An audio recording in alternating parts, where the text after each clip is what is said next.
오늘은 그 시편 제목을 오늘을 살아가는 신앙이라고 한번 정해봤습니다. 제목부터 하긴 처음이긴 한데 제가 말씀 준비하면서 그런 생각이 많이 들었었어요. 이제 이번 주랑 지난주 이렇게 살아가면서 과연 우리들은 어떤 신앙을 가지고 매일매일을 살아가고 있는가라는 질문을 던져봤습니다. 그리고 마침 오늘 시편이 그런 질문에 대해서 고민하고 뭐 완벽한 정답은 아니지만 하나의 답을 주는 것 같아서 이렇게 정해봤어요. 그래서 여러분들은 과연 매일매일의 삶에서 어떤 신앙을 가지고 살아가십니까? 이런 질문을 드려보고 싶습니다. 내 신앙은 과연 어떤 믿음으로, 어떤 모습으로 하루하루의 삶을 감당하면서 살아가고 있는가라는 질문을 던져봐야 될 것 같아요. 만약에 우리들의 길을 순례의 여정으로 순례의 길을 걸어가고 있다라고 생각을 한다고 하면 그 순례의 길이라는 게 굉장히 힘들지 않습니까? 제가 지난번에도 설명드렸듯이 굉장히 먼 길을 한 달 이상을 이제 걸어가야 되는 거예요. 근데 그 많은 길을 걸어가면서 어떤 생각들을 하며 어떤 마음들을 가지고 이렇게 살아갈 수 있을 것인가라고 우리들은 대입해 볼 수 있을 것 같습니다. 근데 사실 신앙 가지고 살아간다라는 게 쉽지 않아요. 왜냐하면 우리들이 마주하고 있는 현실들이 있지 않습니까? 그런 삶 가운데 과연 나는 신앙의 모습을 가지고 살아갈까라는 질문을 한번 우리가 던져보자고 이렇게 하면 굉장히 그게 쉽지 않은 것 같습니다. 그렇지 않아요?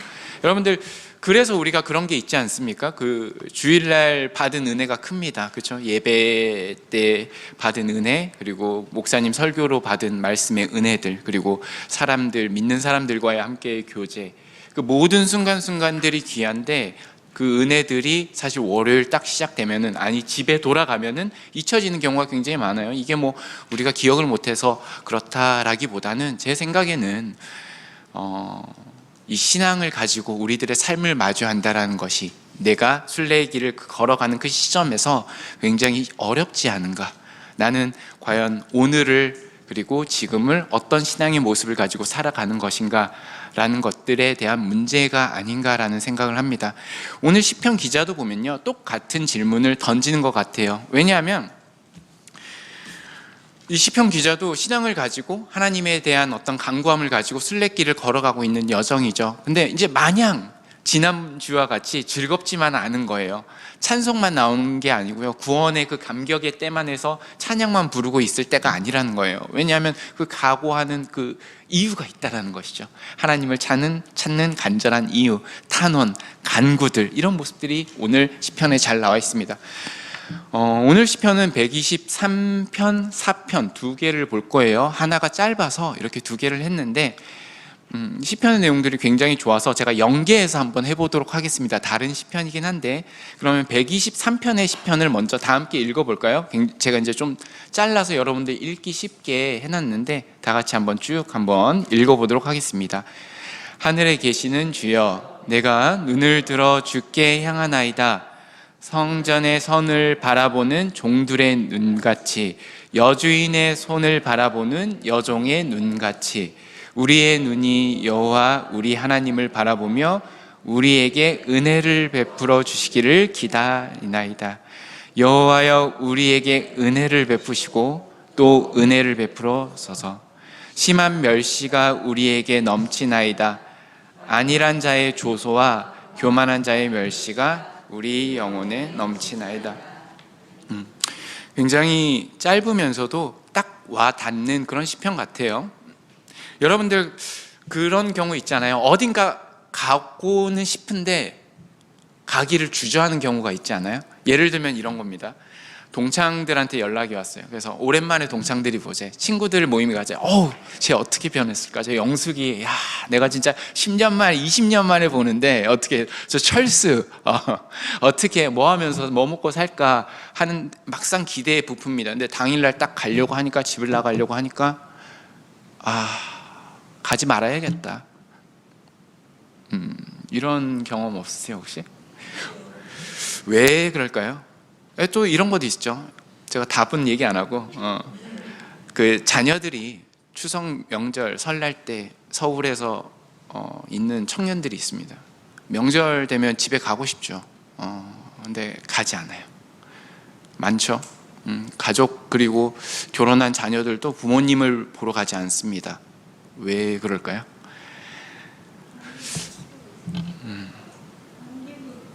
차 막힐까 봐. 네, 맞아요. 네. 이런 건 또 어때요?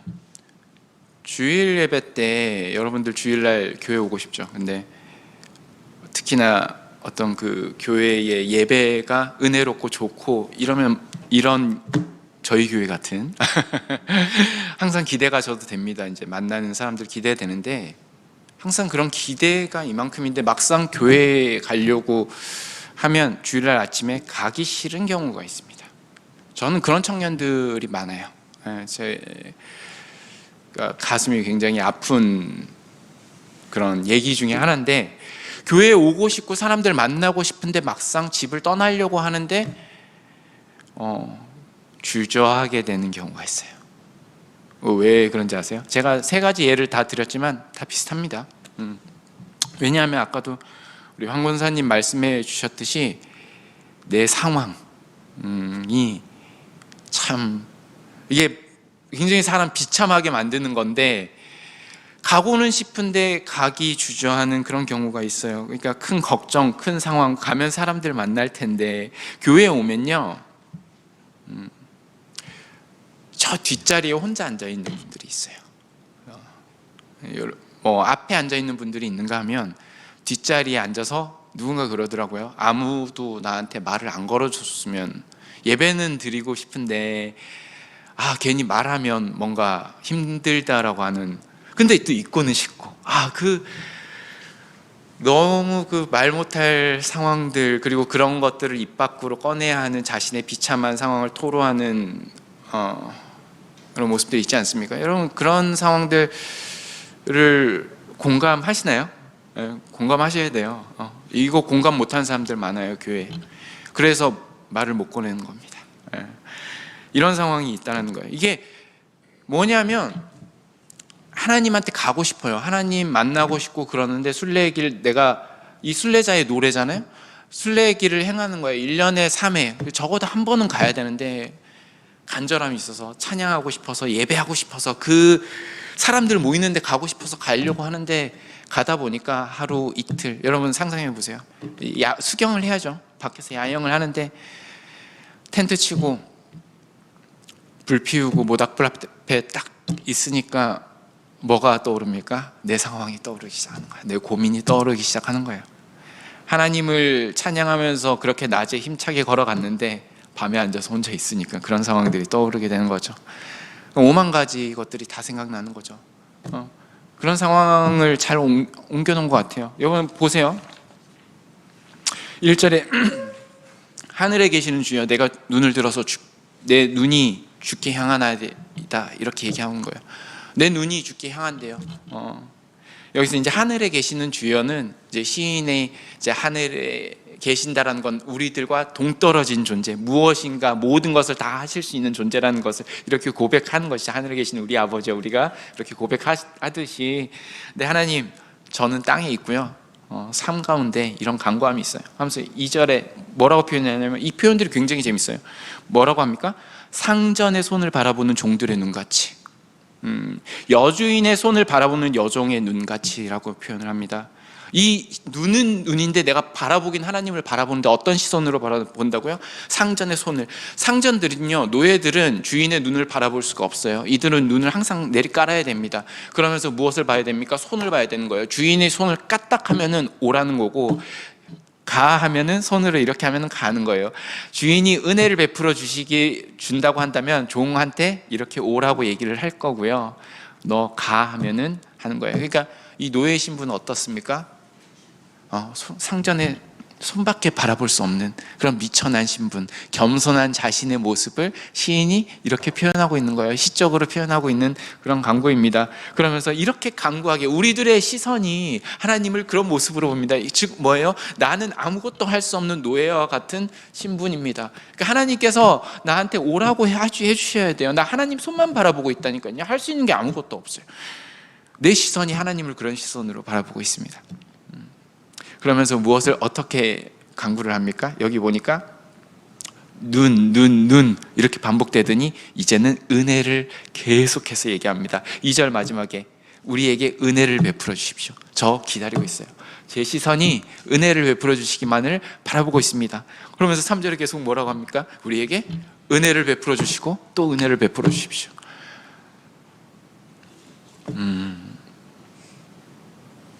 왜 이렇게까지 은혜를 베풀어 달라고 간절히 얘기하고 있습니까? 3절에 후반부에 이렇게 나오죠. 심한 멸시가 우리에게 넘치나이다 라고 하고요. 4절에 계속해서 말합니다. 반복되죠. 안일한 자의 조소와 교만한 자의 멸시가 우리 영혼에 넘치나이다 라고 이렇게 얘기를 하고 있습니다. 여기 재미있는 게요, 안일한 자의 조소라는 말이 있지 않습니까? 이 표현은 사실 직역을 하면 부유한 자요. 안일한 자가 누구냐? 태평한 사람이란 뜻이잖아요. 이게 부유한 자라는 뜻도 있습니다.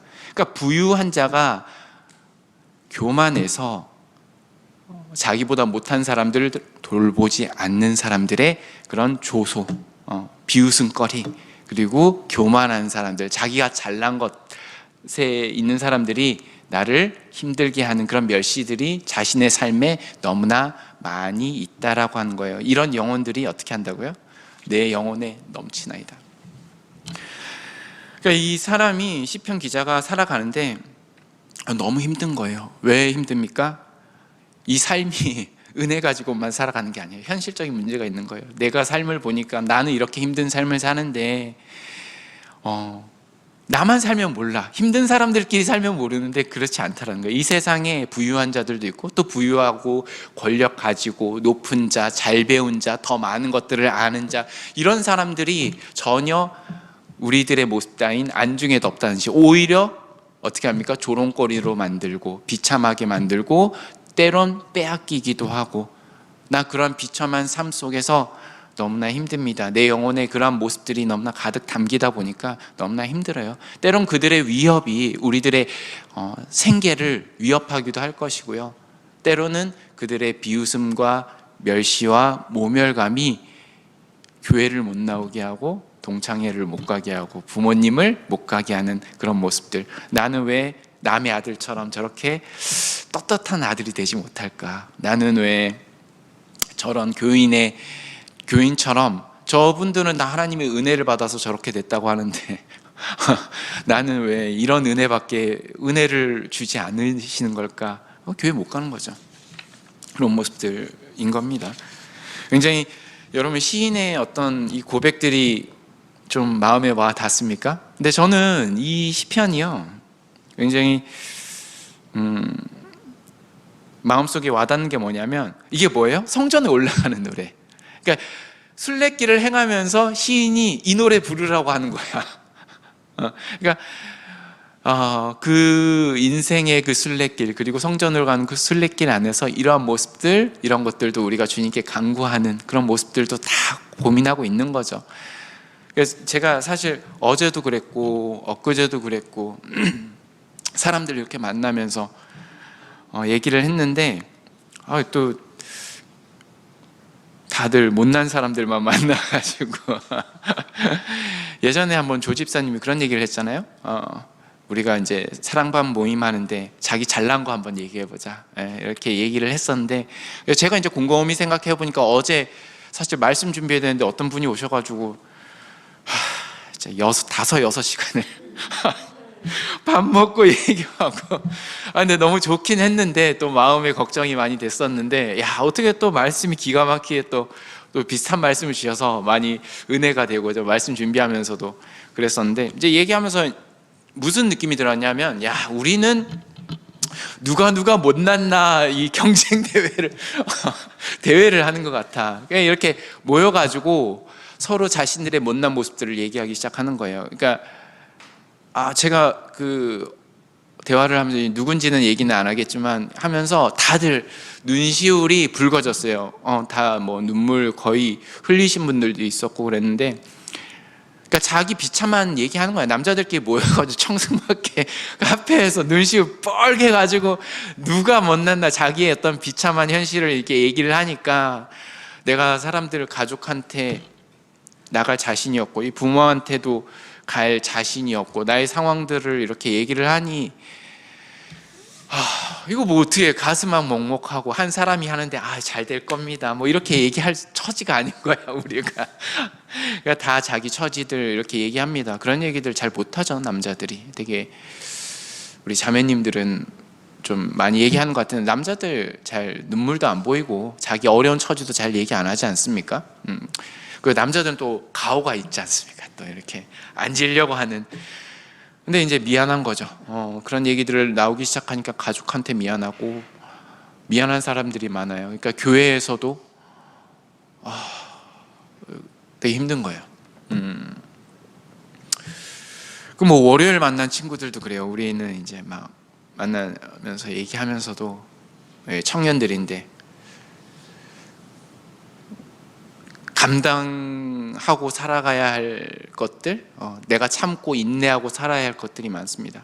근데 그 사람들한테 가장 어려운 게 뭐냐면 영혼의 그 어려움들이 가장 커요. 뭐 삶의 무게는 삶은 어떻게든 살아가요. 근데 그 사람 정작 힘든 게 뭐냐면 그 주변 사람들의 어떤 시선들 그리고 상대적 박탈감들, 내가 그냥 느껴지는 거죠.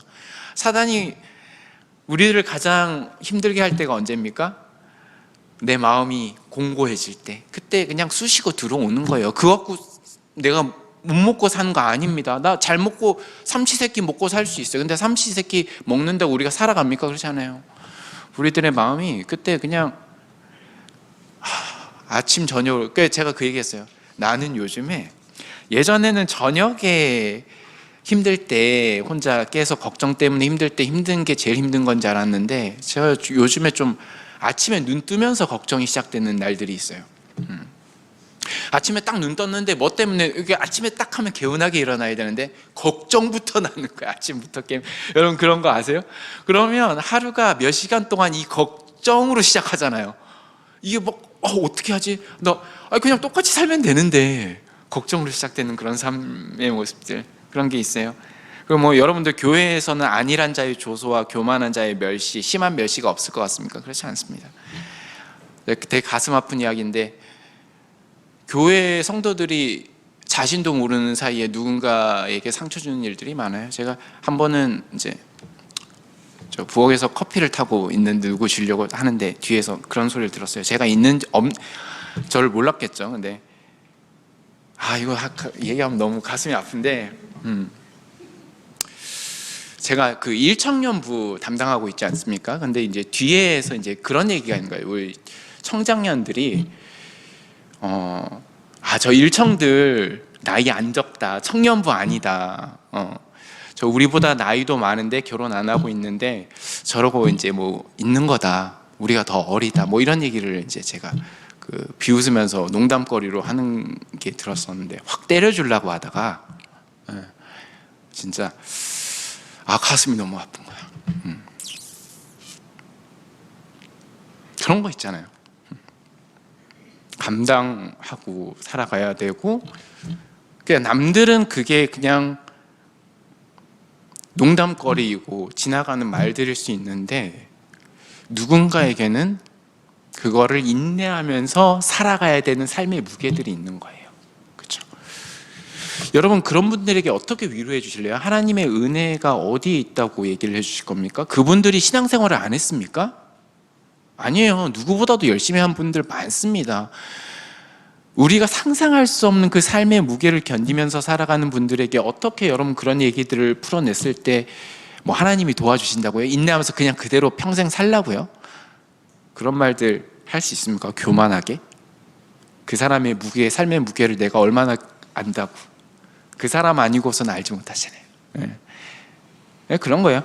여기서 재밌는 게 뭐냐면 2절에 보면요, 처음에는 내 고민을 얘기를 하기 시작하는데 2절, 3절, 4절에는 뭐라고 합니까? 우리라고 표현해요. 그러니까 모닥불 피워놓고 이런 고민들을 시작하는데 어떻게 해요? 사람들이 몰려드는 거예요.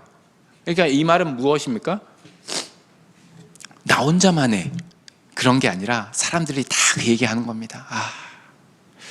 나도 은혜가 필요해, 나도 이런 문제가 있어요, 나도 저런 문제가 있어요.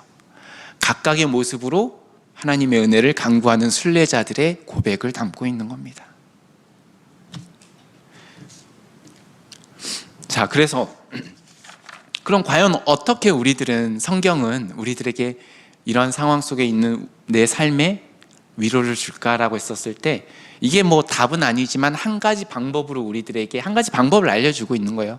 그러니까 제가 이제 성경을 말하다 보면 오해하시는 분들이 있는데, 이게 무조건 답입니다가 아니에요. 성경이 말하니까 저는 이 한 가지의 답변을 여러분들에게 말씀을 알려드리고 싶은 거예요. 그러니까 124편에 이렇게 얘기하고 있는 것 같아요. 이어서 한번 말한다고 생각을 해봅시다. 1절에 제가 한번 읽어볼게요. 뭐라고 합니까? 이스라엘은 이제 말하기를, 그렇게 어려운 사람들이 말하는데 같이 얘기를 하는 거야. 여호와께서 우리 편에 계시지 아니하였더라면 우리가 어떻게 했을까요? 이거 뭐예요? 과거의 이야기예요. 과거에 만약 하나님이 없었더라면 어땠을까 내 인생이.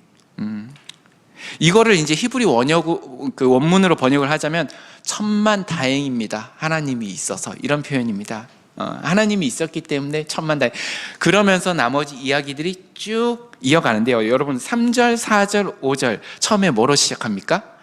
그때에 얘기를 합니다. 이건 뭐예요? 조금 더 여러분 상상하면서 하면, 사람들이 그렇게 모여요. 모닥불에 앉아가지고 자기의 어떤 삶의 고민들, 아픔들, 슬픔들, 이런 거 얘기하는 거예요. 근데 한 사람이 그러는 거죠. 그래도 어떻게 합니까? 침묵 속에서 딱 있다가 그래도 하나님이 없었더라면 어땠을까? 라고 하면서 자신의 상황을 얘기하기 시작합니다. 뭐라고 합니까? 3절에 그때에 그들의 노여움이 우리에게 맹렬하여 우리를 산채로 삼켰을 겁니다. 한 사람이 얘기하는 거죠. 여호와가 없었으면요, 내가 진짜 통째로 삼켜 버릴 만한 그런 위험이 있었던 것 같아요. 근데 생각해보니 그때 나 살려주신 것 같아요. 간증하는 거죠. 지금의 상황은 여전히 안 풀릴 수도 있습니다. 하지만 예전에 하나님이 나 이렇게 도와주신 경험이 있는 거예요. 4절에 뭐라고 합니까? 그때에 물이 우리를 휩쓸며 지나가서 우리 영혼을 삼켰을 것입니다. 엄청난 쓰나미와 같은 그런 홍수가 왔는데, 물이 휩쓸어 왔는데, 하나님 없었으면 그 물이 우리를 다 삼켰을 거예요. 그 넘치는 물이 5절에 우리 영혼을 그냥 삼켜버렸을지도 모르겠습니다 라고 하는 거예요. 이게 와디라는 게 있어요. 와디, 히브리어로. 이게 뭐냐면, 이스라엘 지역은 어떤 특정한 지역에서는 물이 비가 많이 오는 우기 지역에서는 하천을 범람해서 땅을, 주거지를 덮는다라고 합니다. 그 지역을 와디라고 하는데, 그 와디에 빗대어서 이렇게 얘기를 하고 있는 거예요. 우리 하나님 저거 없었으면은 물이 침범하여 내 인생을 집어 삼켰던 것처럼, 그때 하나님의 은혜 없었으면 내 영혼이 침식당해서 나는 저 깊은 동굴 속으로 내 삶이 살아갈 아무런 일말의 희망조차도 없이 살아갔을지도 모르겠습니다 라고 이렇게 고백을 하는 거예요. 또 다른 순례자가 말합니다. 6절, 7절 우리 다 같이 한번 읽어볼까요? 우리를 내주어 그들의 이에 씹히지 아니하게 하신 여호와를 찬송합니다. 7절에 우리의 영혼이 사냥꾼의 올무에서 벗어난 새같이 되었나니 올무가 끊어짐으로 우리가 벗어났습니다. 이 우리를 내주어 그들의 이에 씹히지 아니하게 하신 여호와를 찬양합니다. 우리들의 영혼이 씹히지 않게 하신 여호와를 찬양한다라는 의미죠. 그리고 뭐라고 합니까? 사냥꾼의 올무에 벗어난 새같이. 사냥꾼의 올무는요, 사냥을 하는 게 아니에요. 지가 활 쏘고 직접 맞추는 게 아니에요. 덫을 놉니다. 덫을. 우리가 무언가의 덫에 빠졌을 때 올무가 끊어지도록 하나님께서 은혜를 베풀어 주셨습니다. 내가 삶을 살다 보니까 덫에 걸린 거예요. 이 사회의 덫, 이 차별의 덫, 이 내 부도덕함의 덫에 걸려가지고 내가 허우적댈 때 그 덫에서 나를 건져내신 이가 하나님입니다. 구덩이에서 나를 꺼내신 이가 하나님입니다. 여러분, 이 구원이라는 단어를 설명할 때 신학자가 그런 표현들을 많이 합니다. 우리가 죄 속에서 허우적대고 있는 이 구덩이에서 허우적대고 있는 상황에서 하나님께서 건져내신 이 상황을 구원이라고 표현하시는 분들, 설명해 주시는 분들도 있어요. 그러니까 곧 뭐예요? 우리가 죄의 수렁텅이에서 이제 이 세상을 살아갈 때 미치겠는 거예요. 어떻게 해야 될지 모르고 여러 가지 죄의 그런 모습들, 상황들, 현실의 삶 속에서 우리들 그 죄에서 건져냄을 받고 새로운 소망과 희망을 가지고 살아갔던 그 모습들, 그 은혜들, 그 감격들, 예수 그리스도께서 나를 위해 십자가에 못 박혀 돌아가신 그 사실을 믿었을 때 나의 그 은혜와 감격들을 기억해내고 회상해내고 생각해내는 것입니다. 그랬더니 어떻게 합니까? 그제서야 찬양하는 거죠. 우리의 도움은 천지를 지으신 여호와의 이름 앞에 있도다. 저는요, 이 말씀을 보면서 어떤 생각들이 드냐면, 정말 어떻게 보면 우리들의 삶은 지금도 어찌할 바를 모를 것 같은 그런 어려움들이 너무나 많이 있다라고 하는 거예요. 그러한 삶 가운데, 그러한 연약함 가운데 세상의 멸시와 상대적인 박탈감과 자신만의 동굴 속에서 움츠려 있는 그런 상황 속에서 우리를 건져낼 수 있는 그런 모습들 무엇인가라고 했었을 때 바로 회상입니다. 기억하는 거예요. 뭘 기억합니까? 뭘 끄집어내요? 하나님께서 나를 건져주신 그 은혜를 기억해내는 겁니다. 그 사람들에게 고백하는 거예요. 말하는 거예요. 내가 지금 상황도 이럴지 모르겠지만 과거의 내 상황을 돌아보니 내가 이런 삶을 살게 되었는데 하나님께서 나를 건져내 주셨습니다. 그게 오늘을 살아갈 수 있는 힘을 주는 것입니다. 누가 그런 얘기를 했어요. 하나님의 현존, 어떻게 하면 우리들의 삶 가운데 하나님이 살아계심을 여전히 나는 믿을 수 있는가라고 했었을 때, 하나님의 현존은 어쩌면 우리들의 지나온 길을 되돌아보면서 시작할 수 있을지도 모릅니다 라고 이렇게 얘기를 합니다. 누군가는 지금 어찌할 바를 몰라서 나 어떻게 살아야 되지? 나 사람들 볼 자신도 없고 눈 마주칠 그런 모습도 안 되는데 내 상황만 보면 너무나 연약하고 부족해서 심지어 교회에 올 자신도 없는데 주저하는데 라고 할지도 모르겠습니다. 그런 분들에게 과연 나에게 하나님은 어디에 계신가 라고 질문이 들었을 때 어쩌면 우리들이 반드시 기억해야 될 것은 하나님이 어떻게 역사하시고 나의 가운데 어떻게 삶을 영위하시기를 바라는지를 알게 하는 가장 좋은 방법 중에 하나는 나에게 하나님께서 어떻게 역사하시고 은혜롭게 다가오셨는가를 기억해내는 그 삶입니다. 제가 항상 그런 얘기를 합니다. 우리들에게 분명히 주신 하나님의 은혜들이 있습니다. 그런데 우리들은 너무나 쉽게 잊어버리는 것 같아요. 그렇지 않습니까?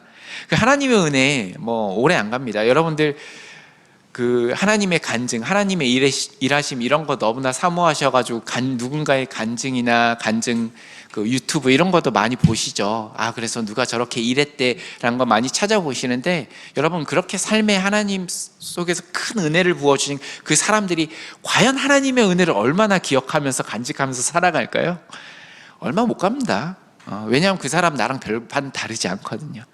여러분에게 주셨던 그 큰 은혜, 나도 한때 그러지 않았습니까? 내가 하나님의 은혜 이만큼 받았는데 나의 삶의 모습은 어떻습니까? 냉소적이고 비관적이고 나 꿈이 없어. 앞에 나 삶에선 어떤 희망도 없어. 그냥 하루하루 버티면서 살아가는 것밖에 없어.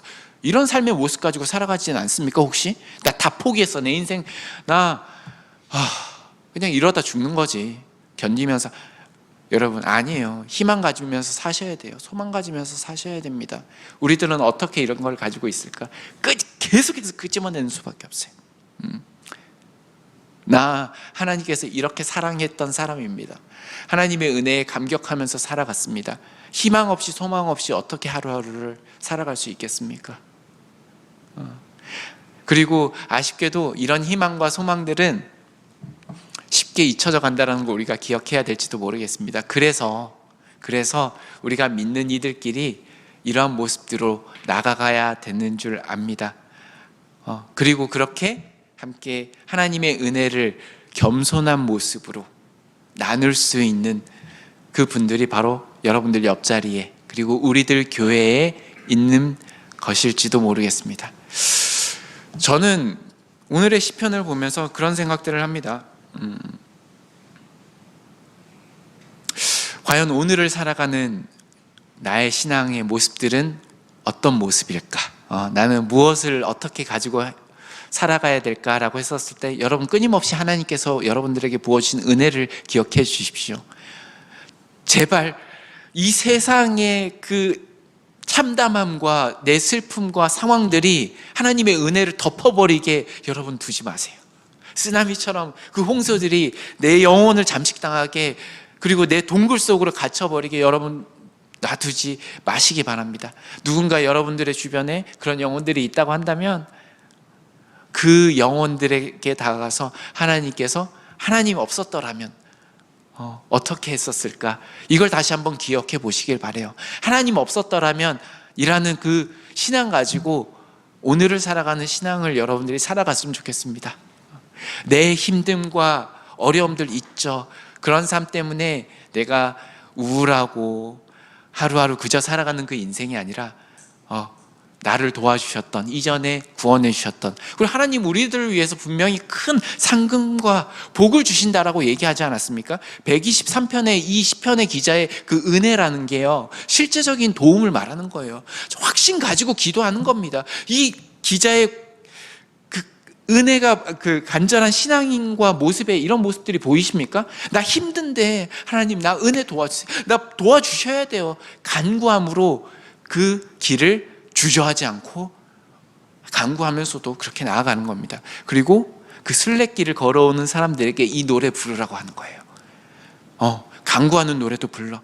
그리고 여러분들 그렇게 마음이 힘들 때 과거에 하나님이 없었더라면 하는 이 노래도 여러분들 부르십시오. 그리고 이 노래의 가사들은 제각각의 자신의 삶의 이야기로 채워줄 수 있을 것입니다. 여러분들 그런 삶의 모습들, 그런 노래들 가지고 우리들의 순례길을 걸어가셨으면 좋겠습니다. 이 시편의 123편과 124편의 모습들이 이 노래가 여러분들의 노래가 되기를 간절히 소망하겠습니다. 우리 기도하겠습니다. 사랑의 하나님, 감사합니다. 삶을 살다 보면은 정말 연약해진, 그리고 뭐라 말할 수 없는 그런 삶의 아픔들이 우리들의 시선과 우리들의 영혼과 하나님을 향한 믿음을 가릴 때가 너무나 많이 있습니다. 어떤 소망도 희망도 가지지 못한 채 그저 하루하루 감당하면서 살아갈 수밖에 없는 나의 연약하고 초라한 모습밖에, 그래서 하나님의 손만 간절히 바라는 그런 시선밖에 눈도 쳐다보지 못하는 그런 나의 연약한 영혼들을, 모습들을 발견하게 됩니다. 주님, 그런 연약하고 힘들어하고 아파하는 심령들, 영혼들이 있다고 한다면, 어떠한 꿈도 희망도 꿈꿀 수 없는 그런 영혼과 우리들의 삶의 모습들이 있다고 한다면 하나님 은혜를 베풀어 주소서. 은혜를 베풀어 주시옵소서. 은혜를 베풀어 주시옵소서. 그렇게 하나님께 간구하면서 나아가는 우리들 됐으면 좋겠습니다. 내 삶이 어렵고 힘들 때 우리가 그래도 하나님이 없었더라면 이렇게 말할 공동체도 없었을 텐데, 이런 위로도 받을 공동체도 없었을 텐데 라는 그런 아름다운 신앙의 노래가 흘러나오는 우리들 교회가 되었으면 좋겠습니다. 그렇게 서로를 위로하고 겸손하게 하나님의 은혜를 간구하며 하나님께서 주신 은혜를 기억하며 다시 한번 끄집어내며 그렇게 한 걸음 한 걸음 순례의 길을 행하는 귀한 우리 행신교회 공동체가 될 수 있도록, 그리고 이 자리에 모여있는 모든 성도들 될 수 있도록 주님께서 큰 은혜로 베풀어 주시옵소서. 그래서 오늘 하루 살아가는 우리들의 신앙은 희망을 가지고 하나님의 은혜를 사모하면서 주신 이 인생의 하루라는 시간들을 기쁨으로 또 이 시간 살아갈 수 있었으면 좋겠습니다. 자신의 삶에서 최선의 은혜의 삶을 살아가는 귀한 영혼들이 될 수 있었으면 좋겠습니다. 주님, 은혜 베풀어 주시옵소서. 모든 말씀 예수 그리스도의 이름으로 기도합니다. 아멘.